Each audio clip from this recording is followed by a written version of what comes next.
one of the first things I'd like to know is when you were born and where. Born in 1885 in Cook County, Texas. And when did you come to Oklahoma? In 1891. And you were living where then? Living close to a town named Maude in Chickasaw Nation. And let's see, what age were you at that time? I was 6 years old when I came in. And then you started what? Well, I didn't start school until I was moved to Oklahoma. I started at Georgetown grade school. Grade school. And you went through the 8th grade, I believe. Went through the 8th grade. Right. And then after you finished school, what did you do?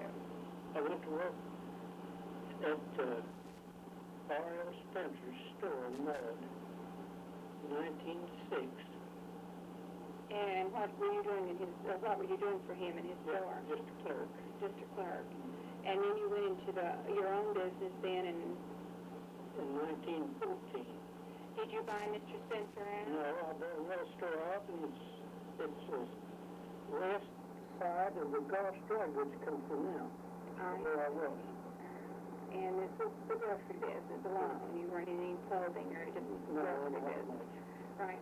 Well, tell me a little bit about stocking your store. How did you go about this? Well, our stock was shipped in by local freight from Oklahoma City first, and then we got to get it from Shawnee. But we had to get off the freight train, far from Depot. And what was your motive? Well, you didn't have a truck in those days, did you? We had jury wagons. And Mr. Hartoon had a tray line here that he had a stuff all over here. I see. And you'd contract him to go down and pick up your merchandise. Yeah, your supplies. Right. Now, what about fresh produce? How did you come to get this? Everybody grew their own then, didn't they? Well, how about meat? Meat? We only had one. We just had meat markets then. They weren't in stores. They killed their own meat. Right. Our Childers run the meat market here at that time. I see. So you didn't compete then. You just handled canned goods and staples and things like that. Well, is there anything interesting you think about telling us about how your store was, describe your store a little bit back in those days? Well, it wasn't much of a store. I started with $750. Can't do that today. Well, you couldn't buy a showcase. All right. Well, you could probably have Cracker Barrels and salt bins and everything. Every coffee was broke. Had the grind coffee. Right. And how about your pickle barrels? I remember all those. I don't remember them, but kids out of them. What'd you do if you caught a kid sneaking a pickle? We run around. But I bet you had a few free cookies to give away those days, didn't you? That's right. I recall a store that was over where the City Hall is now, I think, and they had the typical old cookie bins and Cracker Barrels then, and I'd go in there and visit, and it's sort of fun because you get a free cookie every now and then. Well, compared to today, how big would you say, or how much stock did you carry? Oh, I carried around $1,500. And it's now he carried $25 you haven't got the store. Right. Well, let's go back to when you were a young boy now and going to grade school. Tell us a little bit about some of your activities then, what you did, and what have you. Well, we just played at recess like any other lunch. Right. And of course, all your lunches, you brought those from home. There's no such thing as a cafeteria or anything like that. And how about your books? Can you describe any of your books? Well, I have my book as readers. And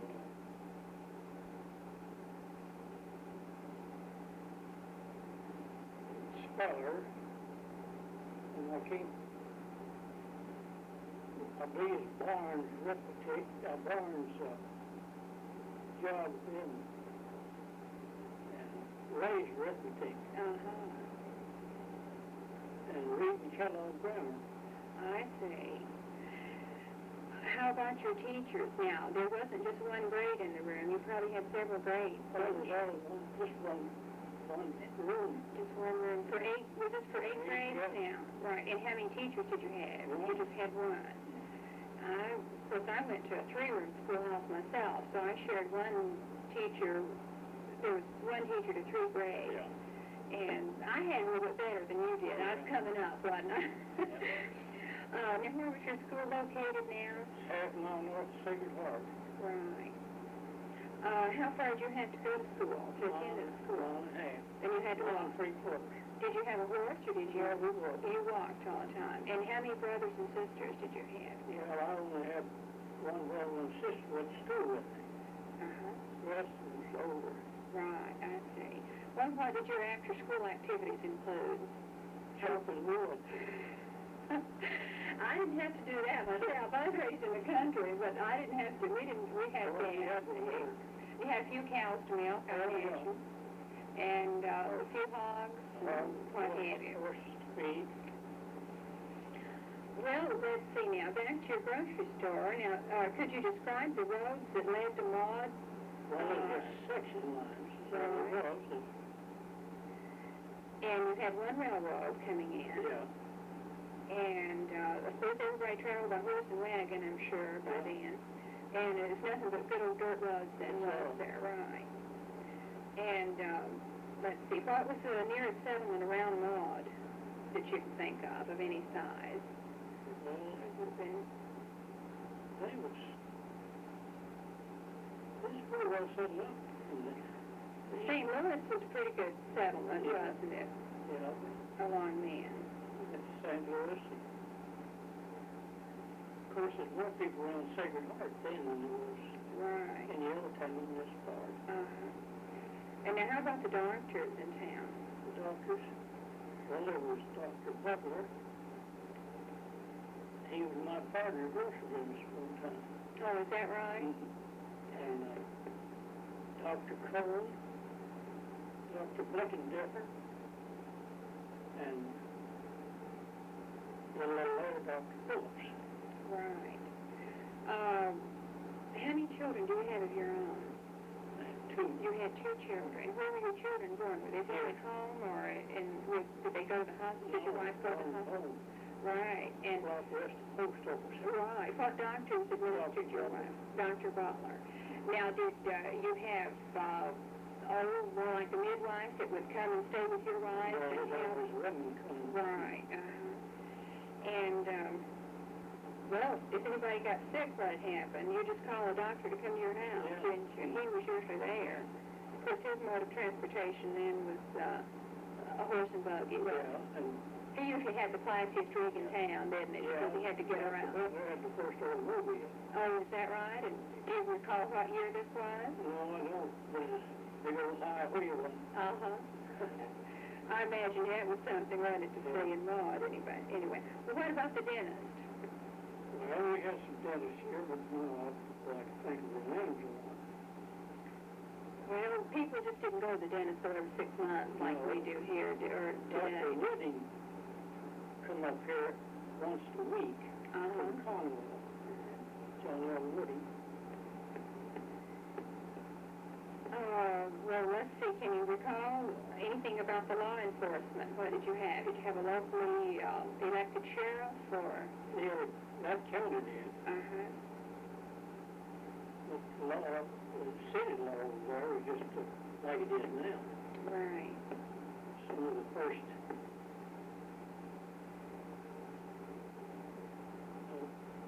city marshals was Sam Frederick and Mr. Edson, Tessa Dad. Yes. And a guy named Thompson.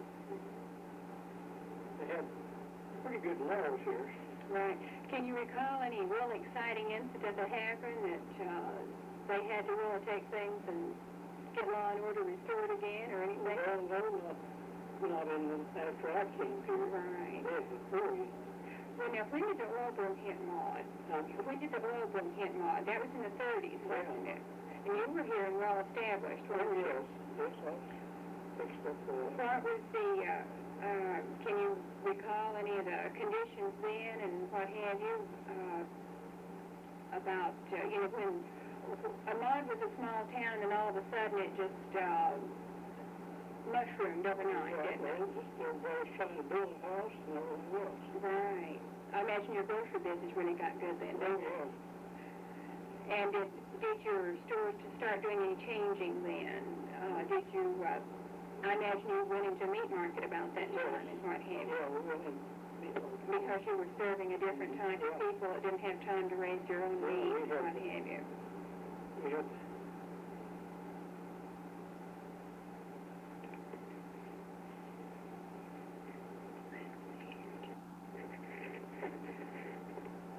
what type of house did you live in when you first moved to Maude?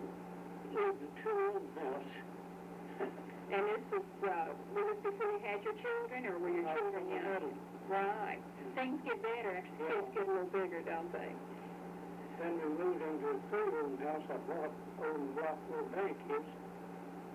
I lived there a few years, and I sold it and built this one. I see. Well, now back to your two-room house. What conveniences did you have in this house? Did you have electricity? And I did in the second building first. in the first one. So you burned kerosene lamps? Oh, yeah. Probably. And you had the outdoor toilet and all that good news, didn't you? Well, what did you do for entertainment back in those days before TV and movies and things? Well, about the only thing I could do is go out on Sunday in places. And church played an important role, didn't it? Because this was one of the main social gatherings. Do you recall anything about your minister then? Did you have a resident minister, or was he a traveling minister? No, or? they lived here. They lived here. And would you have picnics and things like this quite frequently? Oh, yeah, we'd have picnics. We'd go to picnics and go to singing conventions and things like that. And now, did everybody do the singing, or did you have several? We used to have class from each schoolhouse. I see. And this is when quartets were, as far as religious singing, you had a lot of quartets moving around then, didn't you, doing singing and things like that. Okay, I think that should just about do it.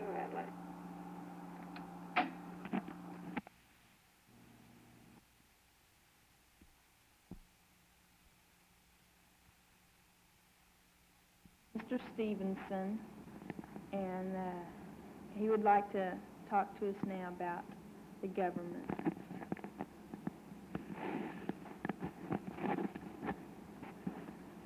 Mr. Stevenson, what was the government like?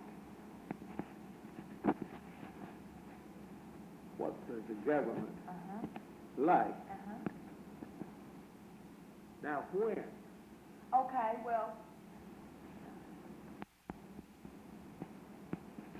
Now, you're going to ask me, and then I'll answer. Is that it? Have you already got in there what you said? All right. I was born in Conway County, Arkansas, August the 1st, 1888. About 2 miles east of a town of Hatterville in Conway County. We lived there until 93. And moved to Limestone County, Texas, about 300 miles. We traveled in a covered wagon.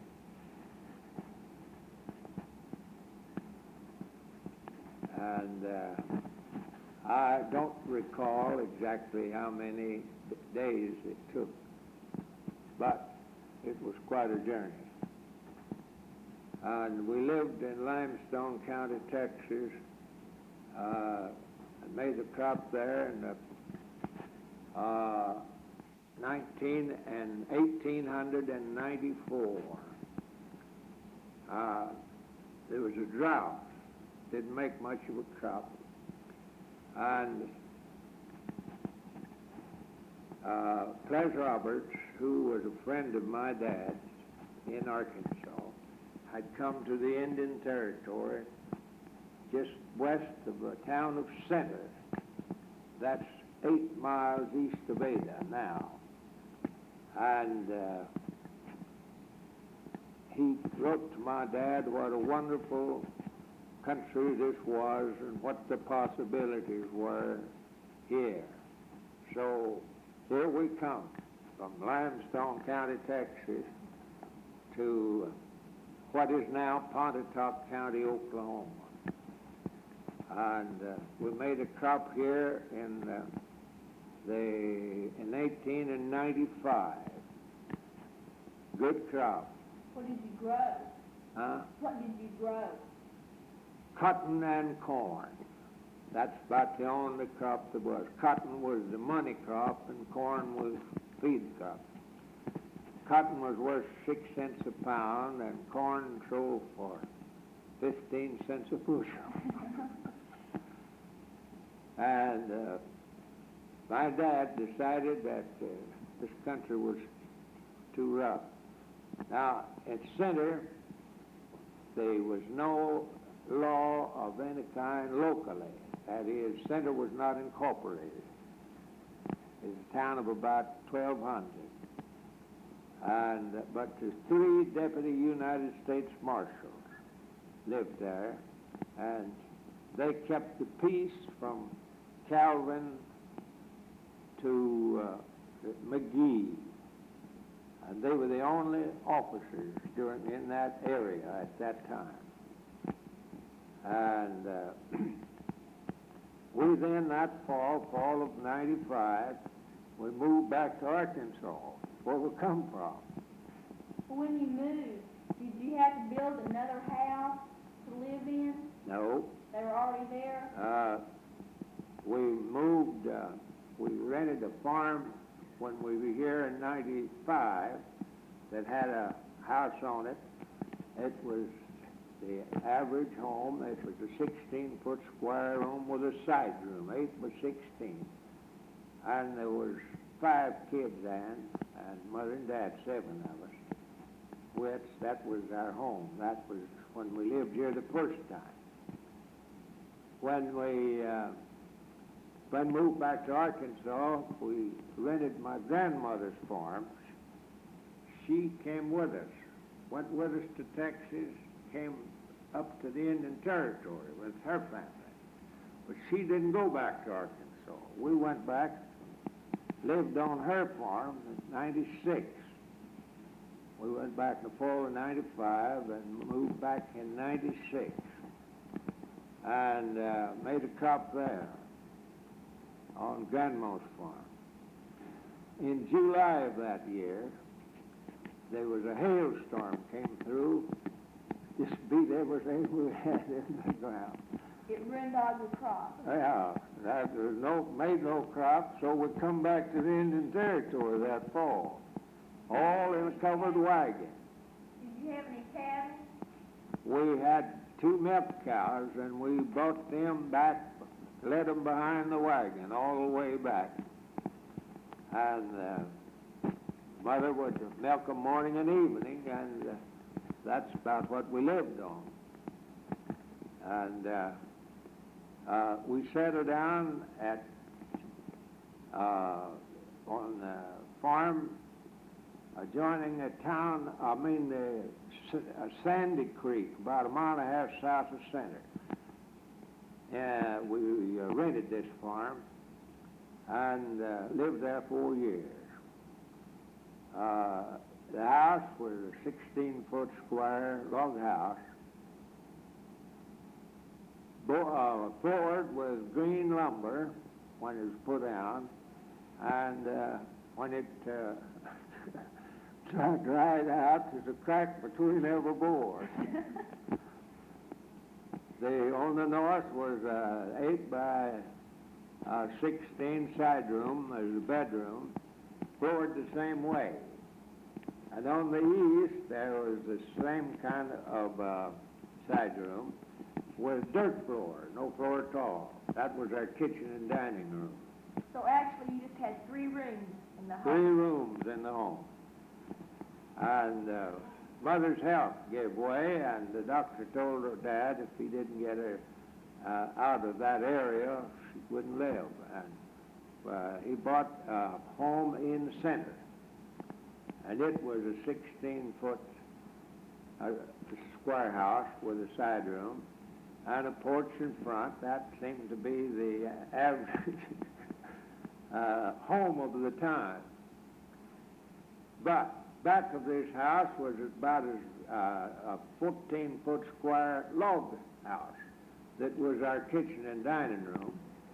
And Mother had a carpet loom that she wove carpets on in that house, in the kitchen, the dining room. And she had an old-fashioned spinning wheel. Dad would, we had sheep, and he'd shear the sheep, and Mother would card the wool into what we called bats, and would spin those bats, make thread out of it on this spinning wheel, and then she knitted all of our socks and stockings for 3 boys and 3 girls, and her and Dad. And we lived there until 4 or 5 years, and then we rented a farm west of town, moved out there for 2 years, and then moved back into Center and bought good home, 2 16-foot square rooms with a hall between 8 by 16, and then L off 16-foot square, and that was the kitchen dining room. And Mother boxed up this hall, and we had then 3 rooms in front, in the main part of the building, and then the kitchen dining room was the T off to the L off to the north. And we lived there in that house until 1907. We tore it down and moved it to Stratford. And we lived, we rebuilt that house, same kind of house it was where when we lived at Center. And lived there until I left, went to the university. When I went to the university in fall of 1912, that was our home. Mr. Stevenson, what type of school did you have? I mean, school? The Indian Territory, the only school we had was a man, there was no public school. You had to pay, Dad would pay $1.50 a month for each of us to go to tuition, they call it. And after the cotton was picked and every crop gathered, then we'd go to school until we had to make another crop. And that's the advancement was, he started in a chart. I don't know whether you ever saw a chart or not. And then the next one was the first reader. And then second, third, and fourth readers. That would be advancing one grade to another under the modern schooling. Then we had Lee's primary history, was the 5th grade. And then the 6th grade would be Lee's advanced history. That was all. There was no history of anything on the United States. That's all, Lee's history. That's as far as I got in school until after we moved to Stratford. Of course, 1907 statehood came, and then they voted bonds and built a schoolhouse there at Stratford. And we had, I think that was 1908, the fall of 1909 when we had the first public school. I went part of the winter and the fall of 1909 and maybe 1910. That was between crops. When I'd get through picking cotton, getting the corn while I'd go to school, and then when I got ready to go make another crop, I'd have to quit making crops. So I left that farm for Dad. He wasn't physically able to do that. And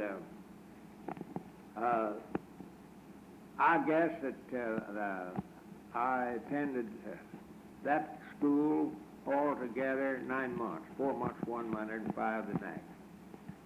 And that's the sum total of my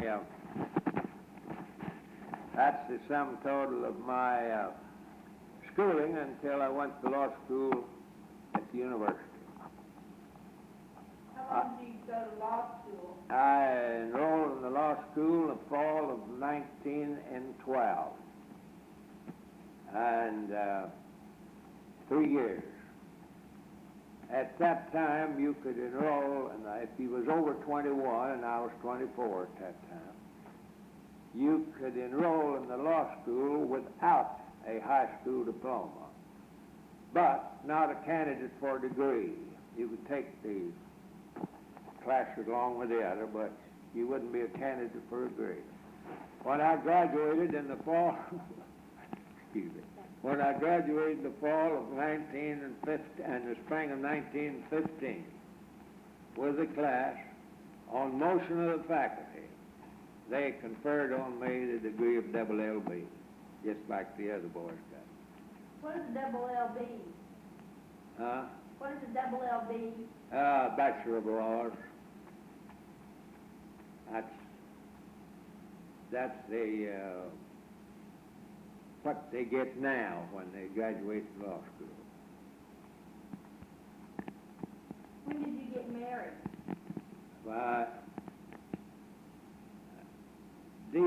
September the 3rd, 1916.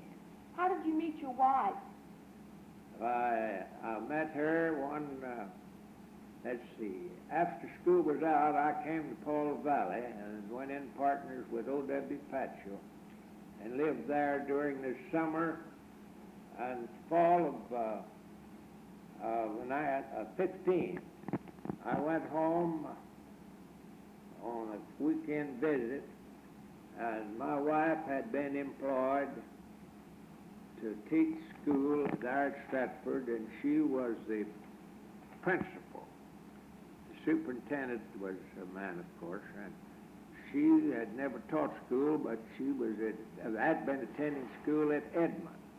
They hired her, and I came home, spent the weekend, went to a meeting at the Presbyterian Church, and my wife played the organ, and she gave for 2 recitations, and I fell in love with her immediately and moved my office to Stratford, where I could be there and look after, pursue my courtship, you understand? And she just taught 1 term. That was the fall of 15 and 16. And September 3rd, 1916, we were married and lived there at Stratford. I ran for the legislature in 1916, member of the House, and was elected, nominated at that time, and was elected later. And then we went to Oklahoma City and rented a furnished home and stayed there in Oklahoma City during the first legislative term. It convened on the 7th day of January, was out on the 16th day of March. The salary was $6 a day for 60 days, and then $2 a day for all time over 60 days that you were in session. So we got through quick. What were the courts like? Courts were, similar to what we have now. We have district judges and county judges.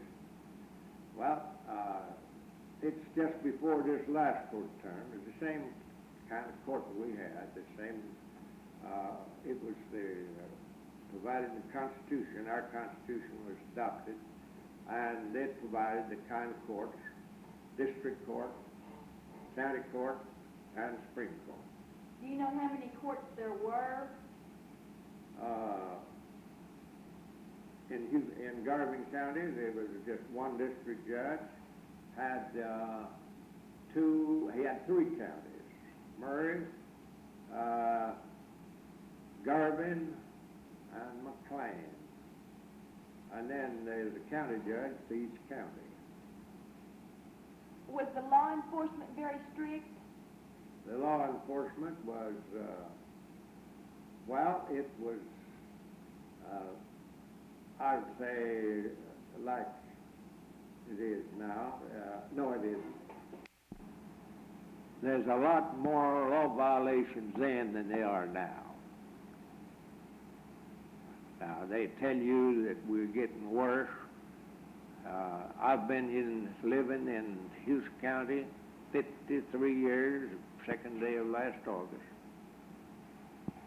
And during that time, we had 4 district court terms a year in the district court, and they ran for 2 weeks. Now, 2 weeks for criminal terms and 2 weeks for civil terms.